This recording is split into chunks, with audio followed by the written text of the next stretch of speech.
I was thinking, gee, you know, the people that everyone listens to are the ones who are saying you can't do this.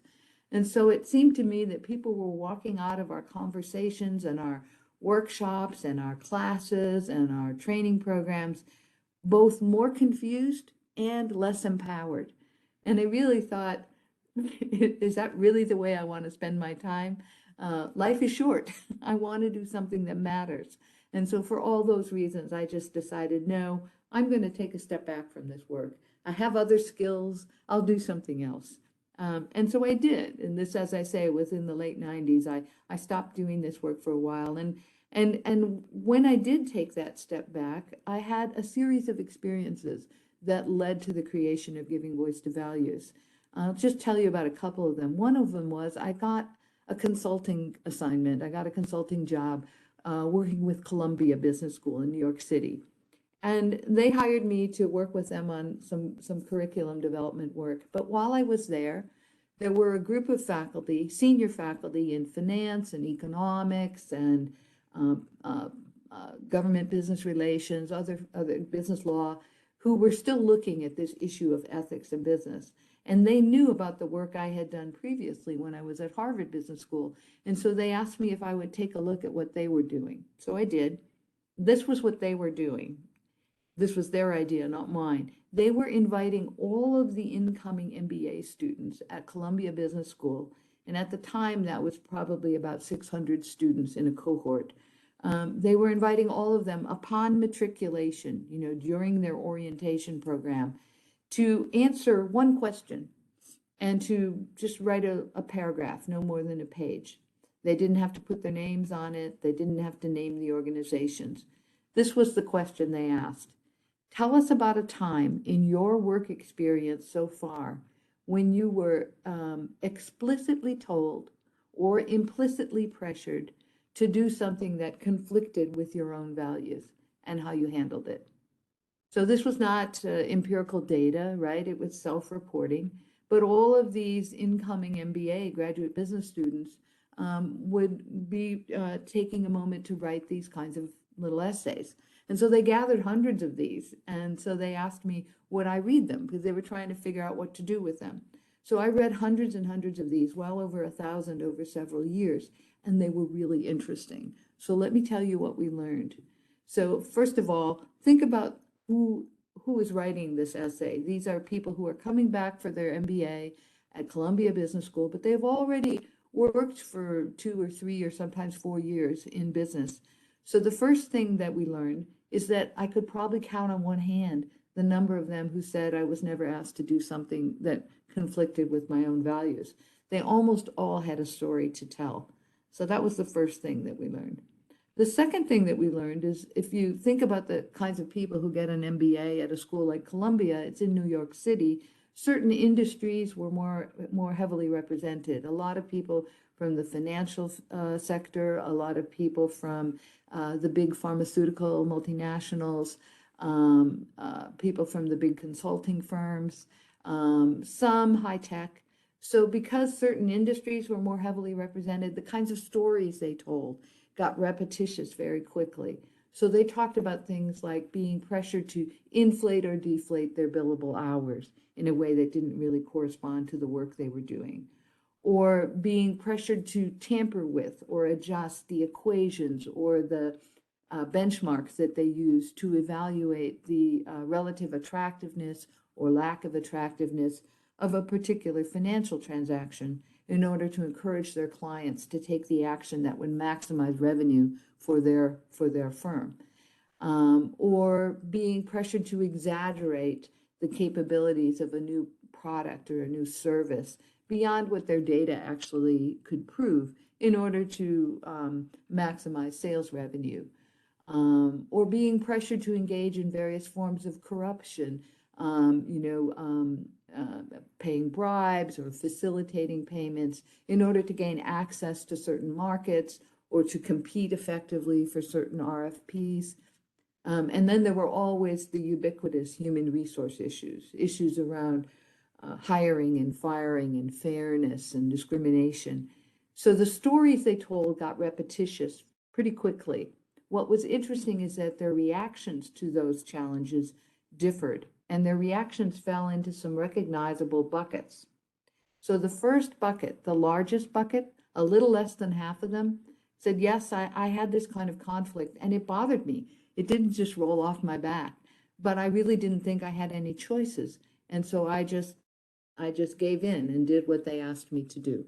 That was the largest group, a little less than half. And then there was a small group who said, yes, I had this conflict. It bothered me so much, I couldn't bring myself to do it. But I also didn't think I had any real options. And so these people removed themselves from the situation. Some of them got themselves transferred to a different work group or a different manager, and a few of them even quit their jobs. But this was a small group. Now, the remainder of the whole group, so now we're talking about a third of them, said, yes, I had this conflict and it bothered me and I decided to do something about it. I tried to act on my values. And a small group of those folks said, I tried and I failed. But about a quarter of the whole group said, I tried, and by my lights, I was successful. So we thought, well, this is interesting, right? These are all people who got accepted into a leading business school like Columbia. They all have some capabilities. They're talking about similar organizations. They're talking about similar challenges. And yet some of them were able to act effectively when so many others were not. And so we thought, well, this isn't really empirical data, but it's provocative. And maybe we can look closer and understand something about how we can develop the capacity to act ethically more effectively. And so we brought in a researcher to slice and dice these stories and to look for patterns and themes. And in the end, she couldn't say that one group was more morally troubled than the other group. Because by definition, we told them, select a situation that bothered you, something that conflicted with your own values. And we couldn't say that one group was just more organizationally sophisticated or more politically savvy than the other group. Because in fact, some of the people who did this effectively, who acted on their values successfully, were in fact quite clever, and came up with these ingenious win-wins, right? But some of them were kind of clumsy and even naive in the way they did it. And so that wasn't the difference. So in the end, the only thing that we could say was that the people who had acted on their values in these situations at some point said something outside of their own heads. And it might have started by talking to a spouse or a partner or a friend, but eventually it found its way into the organization and changed the trajectory of things. And so when I heard that, when I, saw the results of this researcher's work, I became discouraged again. It's kind of a pattern for me. And I thought, well, what can I do with that? I was hoping for some sort of string you could pull, a lever you could push that would be very helpful in developing a capacity for ethical action. And I wasn't really sure what to do with this. So I was disappointed. But then I remembered some research that I had seen years earlier, back when I was still at Harvard Business School. And it was two different research studies by two different scholars, Douglas Hunneke and Perry London. And they both decided to study independently what they were calling moral conviction. Basically, they wanted to study people who acted with conviction in times of very high stakes, high risk. And so what they did is they were doing qualitative research, so that they identified a population of people to do in-depth interviews with, to understand what enabled them to act with this kind of strength and conviction. And they both independently decided that the populations they would interview were people who were referred to as rescuers from World War II. So these are people who had acted at the risk of their own lives to help others who were endangered during the Holocaust. And so they found populations of these people and they did these in-depth interviews, and they were looking to see, did they have any kind of common family experiences, religious background, personal history, educational experience, characteristics, what enabled these people to act with this kind of conviction when so many others did not. And as you, I'm sure, are familiar, when you do that kind of qualitative, in-depth interviews, you come up with a set of characteristics. And frankly, I don't remember most of them, but there was one of them that really resonated with me, and it stuck with me, probably because I was an educator. And it was this: they said, the people who acted with this kind of conviction in these high stakes situations all reported that at an earlier point in their lives, usually as a young adult, they'd had the experience with someone more senior to them. So a manager, a boss, a teacher, a, a mentor, even a parent. They'd had the experience of rehearsing out loud, what would you do if? And then various kinds of moral conflicts. Now, of course, they couldn't have anticipated the Holocaust, but there was this experience they had of pre-scripting and rehearsing and coaching. And they had this experience at both the cognitive level, but also at the behavioral level. So at the cognitive level, they had the experience of naming the values that matter to them, putting an articulation to it, a set of words, a script.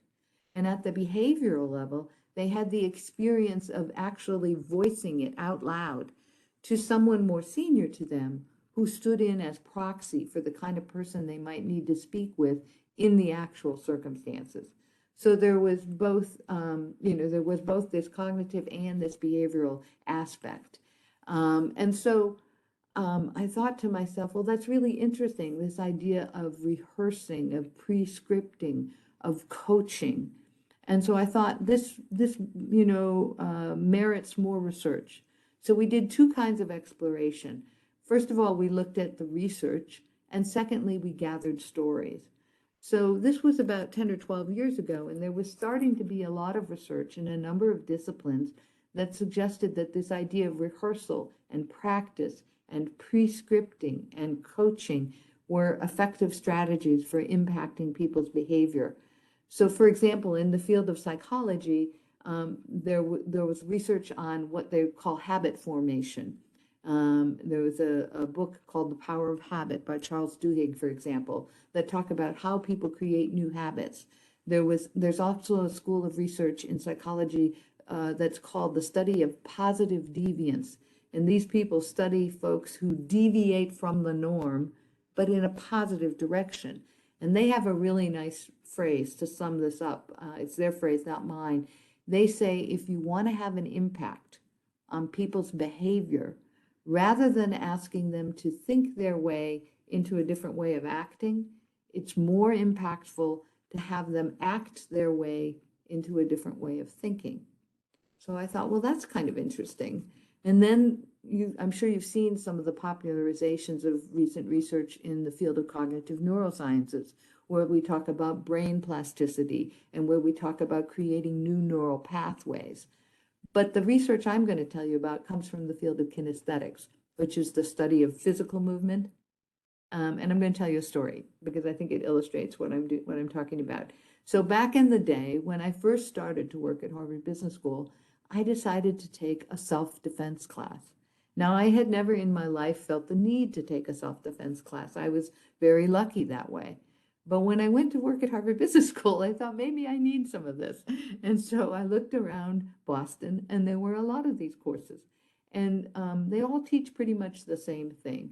They teach you the physical defense moves. So they're things like fist to bridge of nose, or heel to instep, or knee to groin. And you practice these moves in the air. And the idea is now, if anyone ever attacks me, I know what to do, right? But there was one class that was different. It was called model mugging. And it was a developmental model. So they would still teach you all those physical moves and you'd practice them in the air. But then once you knew the moves, they'd bring in a gentleman in a padded suit, sort of like the Michelin Man, if you remember those ads. And they would line us all up, and we would take turns being attacked by this gentleman. And we could use these moves that we had just learned on him full force because he was protected. And so in the beginning, it was kind of ludicrous, really, because you just stood there waiting your turn to get attacked. But as the class went on, week after week, eventually I would be talking to you over here, he would come and grab me. I would never know when. I would never know what hold he was going to use. It was utterly nerve-wracking. But the idea was that I would have the chance to practice, to rehearse. And it was based on some research called specific state muscle memory. Those of you who are athletes will be familiar with this. It's the idea that if you rehearse something in the same physiological and cognitive and emotional state that you'll be in when you need to use it, that even if you freeze in the moment, your body will remember. So, for example, the tennis pro will practice her serve over and over before she goes to a tournament. So when she's there under all that stress, her body just naturally assumes the proper form. And so one day I'm in this class and I'm lying on my back because I have failed to protect myself from the gentleman who attacked. And I'm thinking, could you create a kind of moral muscle memory? Could you create a default behavior, a default to voice, but not just to speaking up? Because one of the things I was learning as I gathered many stories from people in businesses, both from those stories from Columbia and also the interviews I did, is that the people who voiced and acted on their values effectively, it was not typically a matter of shaking their fist and stamping their foot and speaking truth to power. It was not typically a matter of accusing their bosses of being evil or wrong. It was typically much more strategic, much more nuanced, much more tactical. And so I was thinking, could we create a default to informed voice? Because the other thing I was learning is that the kinds of objections that people face when they try to raise a values issue in their organizations were fairly predictable. We identified a number of what we call reasons and rationalizations, the kinds of objections you typically hear. Some of the most common ones were, it's standard operating procedure. It's just how it's done here. Or it's not material. It's not a big enough deal to worry about. Or, yeah, maybe there's a problem here, but it's above your level of responsibility. It's not your job to worry about this. Let someone else take care of it. Or, yeah, maybe this is wrong, but aren't you loyal to your boss or to your customer or to your organization? And so these kinds of objections are very common and they're powerful, but they're not bulletproof. But the thing is, it's very hard to think about how to respond to them in the moment. And so the idea was, could we rehearse? Could we practice? Could we pre-script? Could we peer coach? Could we create scenarios and invite people to action plan and then work with each other to create strategies and learn from those who had, in fact, found effective ways to act on their values? And so that was sort of the idea that was going through my head as I was thinking, could we create this kind of moral muscle memory? So then I went back and looked at, what do we actually do in our companies when we try to talk about values and leadership and ethics? Or what do we do in our business schools when we try and teach about ethics in business? And I became a little discouraged again, because what we typically would do is we would focus entirely on the cognitive level. We would focus on building awareness, helping people recognize the kinds of challenges they might face in their industry or in their organizations. And then also teaching analysis, teaching people how to think through these issues to decide what is the right thing. If you were in a corporate setting, we would give you the rules, the code of conduct and the relevant laws and regulations. And we would give you a scenario and say, think about, is this over the line or not? If you were in an academic setting, we'd give you the same scenario and we would give you tools from philosophy, utilitarianism and deontology and virtue ethics. And we would ask you to decide, is this over the line or not? And, it's good, it's important, it's necessary to build awareness. It's necessary to teach analysis, but it doesn't necessarily prepare you to act. And in fact, done poorly, this kind of education can become a kind of schooling for sophistry, because people can learn to rationalize anything, right? They think about clever ways to justify any action. I can tell you some stories about that. You know, what I realized is, yes, we teach awareness, yes, we teach analysis, but we don't teach action, the third A. And so I decided we needed to create a new teaching technology, a new pedagogical or training approach. And so we created what we call the Giving Voice to Values thought experiment. So instead of your typical ethics case study, which is some sort of thorny ethical dilemma and people can debate forever whether something's right or wrong, instead we give people scenarios where the main actor in the case, the protagonist, has already decided what the right thing to do is. And the question becomes, how could they get it done effectively? What do they need to say and do? What will the pushback be, the reasons and rationalizations? And then what would they say and do? And what data do they need to gather? And what examples can they draw on? And are they going to do this alone, or do they need to build a set of allies? And who do they speak with, and in what sequence? And so we created, you know, these kinds of scenarios. They're actually based on some research in the field of ethics, organizational ethics, that suggests that when people encounter a values conflict in their lives or in wider lives or at work, that we don't tend to sit down and make a pro and con list. We don't sit down and ask, what would this philosopher say? Or, you know, what would this person say? We typically tend to just react emotionally. And then we rationalize post hoc, after the fact, why it was the right thing to do, or why it was the only thing that we could do. Now, we don't do this intentionally to be duplicitous or to be evil. It's unconscious, it's automatic, because we're trying to protect ourselves from the kind of cognitive dissonance that arises when you know something's wrong and you do it anyways. And so instead, there's this kind of mental process we go through where we act emotionally and then rationalize after the fact why it was okay. And so I didn't want to just trigger that response every time we give someone a scenario. So instead, we've created these thought experiments where the main actor in our scenario already has decided what the right thing to do is and wants to do it.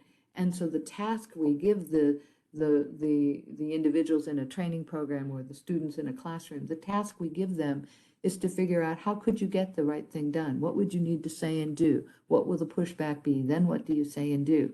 And we give people this opportunity to literally practice and rehearse and peer coach and come up with more and more strategies. The idea is that and then we share what actually happened. We created hundreds of these examples, all based on real situations, almost always disguised for obvious reasons. And most of them, we try to find scenarios where people actually did find an effective way to answer the issue. In the cases where they didn't, we actually say, well, what if you were in this situation again? What might you have done that would have worked better? And we give people this chance to rehearse and practice. The idea is that we're giving people as many arrows in their quiver as possible, so that when you encounter this kind of situation in your own lives, you don't just have this automatic emotional response that this is the only thing I can do and I'll rationalize that it was okay. Instead, you have other options that you have already seen, that you've already practiced and rehearsed, that you've actually spoken out loud, voiced out loud with your peers. And so we're building this new muscle memory, as I call it, this moral muscle memory. So we created this approach and we thought, well, let's try it. And we created hundreds of pieces of material. There's books, there's MOOCs, there's interactive online modules, there's all kinds of materials. There's much of the curriculum is available for free online, and we invited people to practice with it. And it's grown, as Dr. Gupta mentioned, it's grown quite rapidly. And although I originally thought it was just for business schools, quite a few companies have now come to me and they are building this into their own leadership development, values and ethics trainings. And it's also useful even just in your own interactions as directors and as managers, to, instead of when you're encountering a challenge, to, you know, sort of ask only what's the right thing to do, but to ask, what if we wanted to do this, you know, the ethical thing, to be in compliance with our own guidelines, our own code of conduct, our own regulations, our own personal values. How could we do that effectively? So you actually change the question that you're inviting your employees and your colleagues to engage with. So many people have used this to great effect now. It's grown beyond businesses to also start to be used in engineering and in law and in healthcare, in the military, in the police force, in the public sector, because people feel like we're really building a skill. We're building this capacity. So you've probably figured out, I'm going to wrap up, you've probably figured out that giving voice to values is just a reframe. Instead of asking what's right, we ask, how do you get the right thing done? And I'm going to conclude by telling you it's based on the 3 giving voice to values reversals, or the 3 giving voice to values flips. We have reversed what it is we're talking about when we talk about values and ethics. We've reversed who we think we're talking to, and we've reversed how we have the conversation. So in terms of what it is we're talking about when we talk about values and ethics in business, it used to be that people would say to me, Mary, if you want to talk about ethics in business, don't bother with the so-called clear-cut, black and white, right, wrong issues.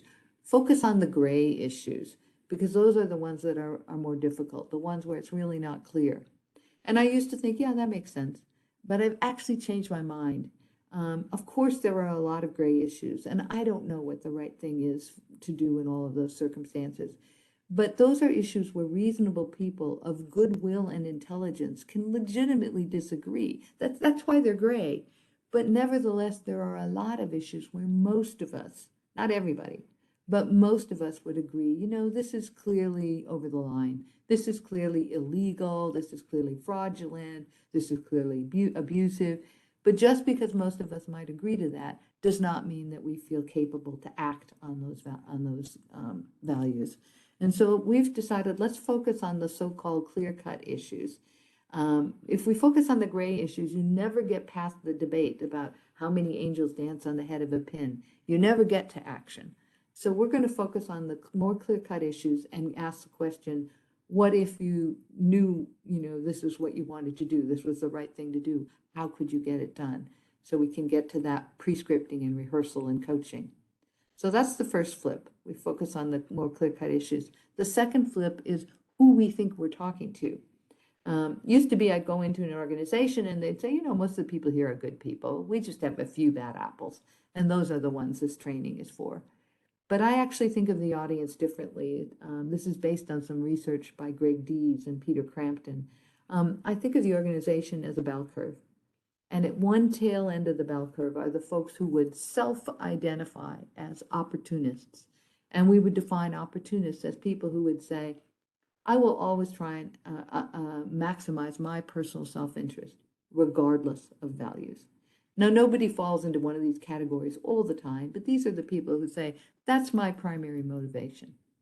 And at the other tail end of the bell curve are the folks who would self-identify as idealists. And these are the people who would say, I will always try and act on my values, regardless of the impact on my self-interest. What we premise is that the majority of the organization falls under the bell. I put myself there, and we call them pragmatists. And we define pragmatists as people who would say, I would like to act on my values, as long as it doesn't put me at a systematic disadvantage. Now, that's not the same as saying, as long as I know I'll never pay a price. It's not the same as saying, as long as I know I'll succeed. It simply means, I think I may have a shot. Now, if you think of your audience that way, I don't believe I have the power to change the opportunists. I think some of them will always be with us. And I'm not so worried about the idealists, except I want them to be more skillful, more competent. But we're really focusing on the pragmatists and saying, we want to give you the skills.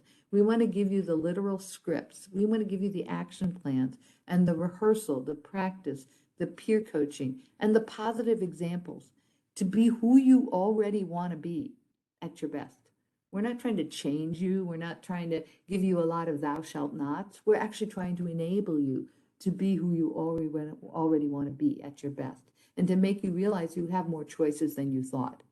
And so when you think of it that way, our premise is that if enough of the idealists and the pragmatists become more skillful and confident at this, who become more likely to do this, it changes the water that those opportunists are swimming in So the calculus that they do to determine what's in their own self-interest has got to shift because they can't rely on the same level of silent complicity from everyone else. And then the final flip is how we do all this, and I've already explained that to you. Instead of asking what's the right thing to do, we ask how can you get the right thing done? And we focus on that scripting and action planning and coaching. So that's giving voice to values in a nutshell. I'm going to stop there. I think we have a few minutes for some comments or suggestions or questions if you have them. I'd be happy to share with you about how we've shared this in other organizations and companies around the world. In fact, India was the first country outside of the United States where we really did some significant work, and so I have a very fond feelings for India because of that. But thank you so much for your attention this evening. It's really great to have a chance to share Giving Voice to Values with you. Thank you, Professor Mary, for interesting narration of stories and about your interventions on developing ethical systems and values across the organizations, including schools, and interventions on curriculums. I would like to mention we have about 150 directors here, and as you understand, the dynamics of the board is a very complex aspect, and in terms of practice, on multiple occasions for various agenda items, having financial or non-financial nature, there could be ethical dilemmas at the individual level, and at times collectively at the board level, addressing to certain issues. Could be relating to regulation or markets, or on various geopolitical aspects, or even public policy. So now I would like to invest another 10 minutes with your permission and taking up questions. I'm sure the friends will have questions. So can we have some questions, please? You may like to raise your hand by switching on your video so that we can take up questions. And Ashish, can you please help me as well? So who would like to go first, friends?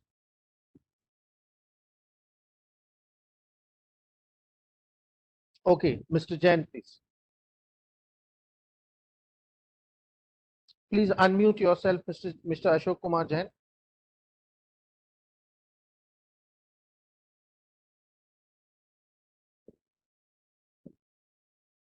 Thank you, sir. Yeah, madam, very wonderful presentation. I have a question because it is your entire talk is based on the ethics in the entire process. So the ultimate idea of a board is that we have to ensure the shareholder value in short term as well as long term. In the process, what happens? There are certain occasions when an ID, being an ID, I wish to put for the role of ID only to maintain certain business ethics. But other interested parties, maybe like CEO and the promoters, may not be interested into maintaining that in real terms. So in such conflicting situation, and this situation would come, certainly will come in every corporate or company. So in such situation, what is the way out? Either you have to quit, which is an extreme step, or you have to maintain a balance. So based on your experience, madam, what you will suggest to us, please? Thank you very much, Mr. Jain. I appreciate your question.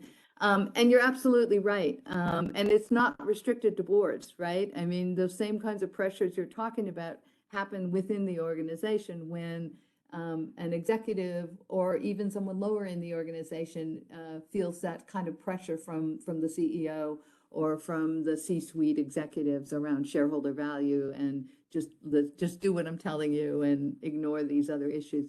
So, that's really what Giving Voice to Values is all about, is to say, this is not an easy sort of just make the decision to do the right thing and then you're done. This is actually something where you need to use the same kinds of skills that you develop for any other business decision. Let's say you want to propose a new product or a new service, or let's say you feel that you need to open a new facility or close an existing facility or relocate, change your employment policies. All of these kinds of issues, you don't just go in and say it's the right thing to do. You go in and you build a case. And you actually talk to more people, you build a set of allies, you understand what other organizations have done, particularly your competitors, how they've handled this, what price they may have paid for negative actions. When you can find positive examples of organizations that have done something that you feel is the right thing, if you can highlight those. But anyways, you do that kind of building an argument, building a script, building a set of allies, understanding what the objections would be, and beginning the conversation. And the kinds of things that you encounter at the board level are going to be fairly high level. And so what you're going to want to do is really be working on building the kind of trusting relationship with the key decision makers. In your case, it would be the CEO and the chairman of the board if they don't happen to be the same. Build those kinds of trusting relationships so they see you as somebody who is actually working in the service of the organization and not trying to just be a troublemaker, not trying to, just create issues for them. And then also looking for allies within the board. One of the things that we do with Giving Voice to Values is we say there's a lot of starting assumptions that make it possible to voice and act on your values. And one of the starting assumptions is that I'm not alone, that I'm not the only one who thinks this way. But the fact is, you never know you're not alone until you begin to talk to some people. And it's probably something that has to happen outside of the board meeting, because in the board meeting, there are all those kinds of pressures that go on, socially, groupthink and obedience to authority, and all of those kinds of psychological pressures that make it difficult. And so it becomes necessary to think a little more incrementally and to think a little bit more strategically and long-term to build a set of allies. And so a lot of times that's really how it can happen. The other thing that I've seen in my conversations with people is to think about who is the key decision maker that I'm trying to influence, and when have I ever seen him or her change their mind? I'll tell you a little short story about this. I was interviewing, I did a lot of interviews, and one of the people I interviewed was a very senior woman in an organization. It was a financial organization. And she told me the story. She said that she'd been in a meeting one afternoon with the CEO and the other C-suite executives. She was one of the senior executives. And the CEO proposed an action that he thought was going to raise share price. And he was really excited about it.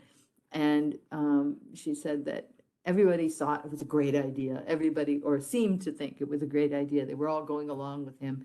And she didn't think it was right. She thought it was unethical. But she was just kind of a shy person. And she was also somebody who wasn't always really quick on her feet, and she wasn't really comfortable getting into an argument with the CEO when it seemed like there was nobody on her side.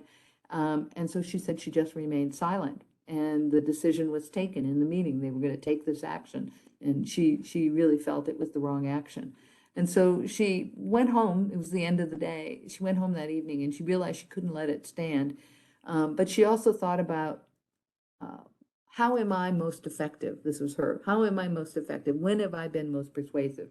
And she realized that she was the kind of person who was really most effective when she worked through an analysis in writing. She had her data, she lined up her argument, she made a clear case. And then she thought, when have I ever seen this CEO change his mind? And she realized he tended to be the kind of person who reacted to powerful stories and, sort of really compelling arguments in a verbal exchange. And she was thinking, I don't do that. And so what she did is this: she wrote her whole analysis, her well thought out argument about why this was something they shouldn't do and what they should do instead. Then she left a voice message for her boss, and she said, because it was after hours, and she said, I know we took a decision. So she acknowledged that. And then she said, but I have some information that I think it's important for you to see. Can I just have 5-10 minutes of your time first thing tomorrow morning? And then she, took this memo and she went into him the next morning. And although she didn't feel she could conduct the kind of story that would move him, that he responds to, she did come up with a story for why he should read her memo. And she thought she could do that. And so she went and she met in with him and she convinced him to read her memo. And in fact, he did. And in fact, he changed his mind. But what was interesting, and that won't always work, right? But what was interesting is that she played to her own strengths, how she herself knew she could be most persuasive. She didn't think she could be very persuasive in that group meeting where everyone seemed to be going along with the CEO, whether they really did or not. And she didn't think she could have a debate with her CEO. That was just not her style. But she did also look at what does he respond to? And he responds to, compelling stories, typically if they share an example of a competitor, either a competitor doing well when they did something right or doing poorly when they violated the law or the ethics. And so she came up with that kind of story.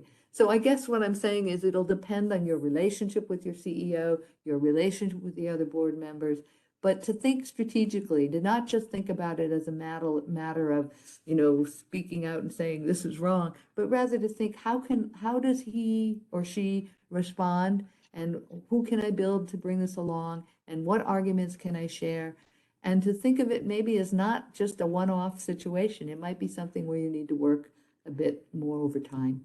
So those are a few thoughts. Thank you. Thank you so much.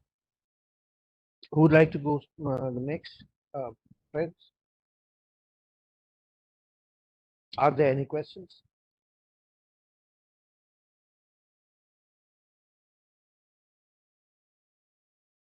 Are there any more questions, friends? Some hands up, but I don't know who the individuals are. Yeah, Ashish, can you see, as I am logged in from my mobile, can you see who would like to go so that you can unmute and Yes, sir. we can take up the questions? On a smaller screen, I Mr. can't see Vivek any Kaul. picture. Mr. Vivek Kaul. Vivek Kaul is raising hand.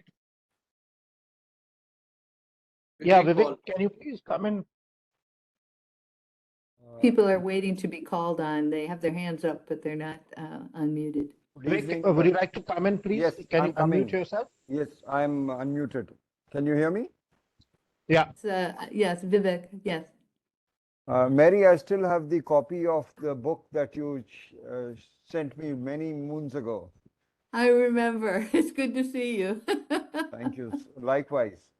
And my question is, how has this structure evolved over the last few years, which has been quite a time since we last talked. I last talked to you, maybe we started talking 11 years back.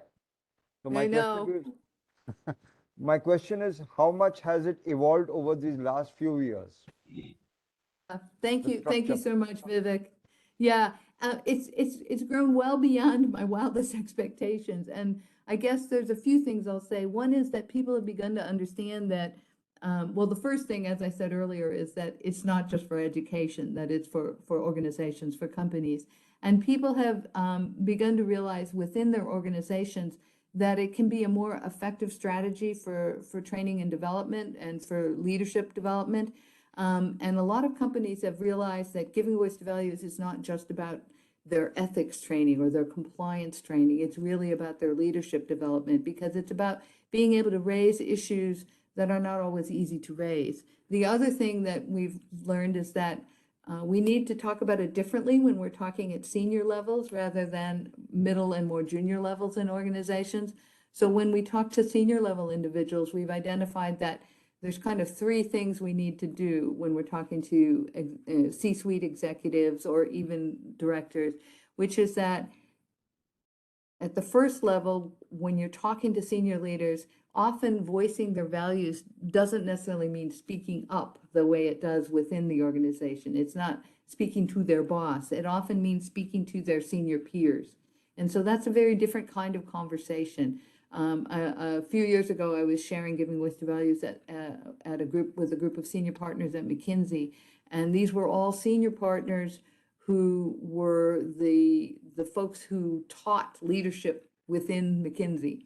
And, and they really resonated with the idea that they were usually in situations where the values conflict was something with a senior peer, and they're all partners in the way those organizations are structured. And so they needed to be able to think about a way to communicate with their peer that could maintain the working relationship, because that's how those organizations are run. In some ways, that's analogous to a board.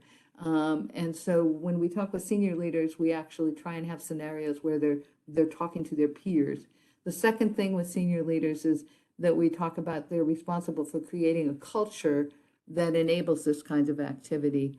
But the third thing, and the one that is most has had the most traction, is that when you're working with senior people in an organization, you can use the same giving voice to value strategies of rehearsal and practice and peer coaching and scripting around how to hear it when someone raises this issue with you. What do you say back? How do you respond? How do you manage that relationship?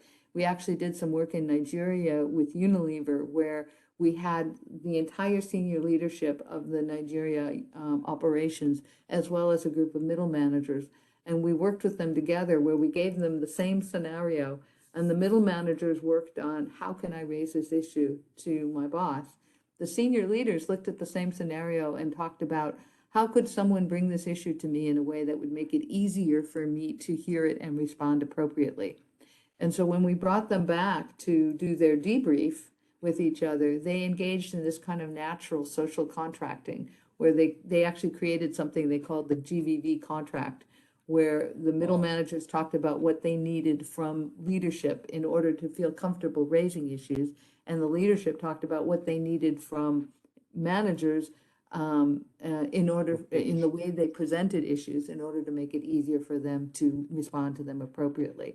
So, those are some of the things that learning about working across levels. The other big development is I'm working right now with KPMG. I've been working with them for several years now, and we've created an internal program. We first created training around GVV for all of their employees, but now we've created something that we call the Giving Voice to Values Master Facilitators Program, where we bring in groups of managers and partners, and we train them on GVV. We work with them to create KPMG specific scenarios that are based in the different areas, tax and audit and consulting.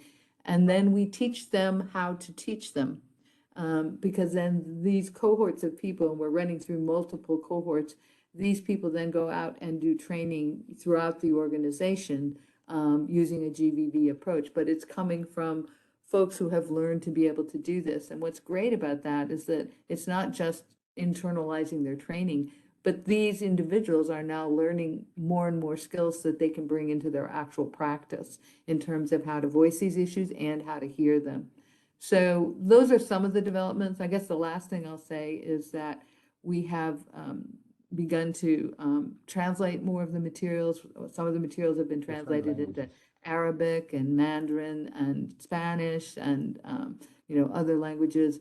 And also, it's just started growing, as I said earlier, across profession. We've been doing a lot of work in the tech and engineering space most recently. We've just created 7 new GVV style curricular pieces that have to do with artificial intelligence or cybersecurity, ransomware, privacy issues, all the issues that come up with technology. So there's a lot of stuff going on. It's been really, really fun. But this is for organizations? Yeah. This is for organizations as well as individuals, this Master Facilitator Program? Yeah, the Master Facilitator Program, I created it with KPMG for their employees, And I'm actually now talking to a couple other organizations who might want to do something similar. Actually, I've just been approached by the MasterCard Foundation, who wants to do something similar with their employees, primarily in Africa, but also in Europe. And I'm also talking to a couple other organizations. So yeah, it's typically with an organization. Great. So with your permission, Professor Mary, can I take one more question? One more question. Yes, I'm late Yeah, for my next meeting, but I'll be happy to do one short one. Yeah, one short question, and then we will close. Mr. Sabrishan, would you like to come in immediately? Yeah, sure. Thank you. Thank you, Professor Mary, for a very insightful address. My A pleasure. profound example of your GVV concept I have come across is the interaction between an independent director who was a lady on Wells Fargo board, and she tears down the chairman. Uh, would you like to share some similar examples where we can see GVV in action? Oh, sure. Let's see. Well, the first thing I'll say, thank you for the question. The first thing I'll say is that I invite you to go to the website where we have hundreds of examples. It's just givingvoicetovalues.org. If you have any trouble finding things, just email me and I will point you directly. Let me see. I'll give you one short story. There was and we created a case about this. There was an individual who was working for, and I won't name any names, but he was working for an organization for quite a few years. He was very, he really enjoyed the organization, thought well of it, and he was working in internal audit, and he got promoted to corporate controller.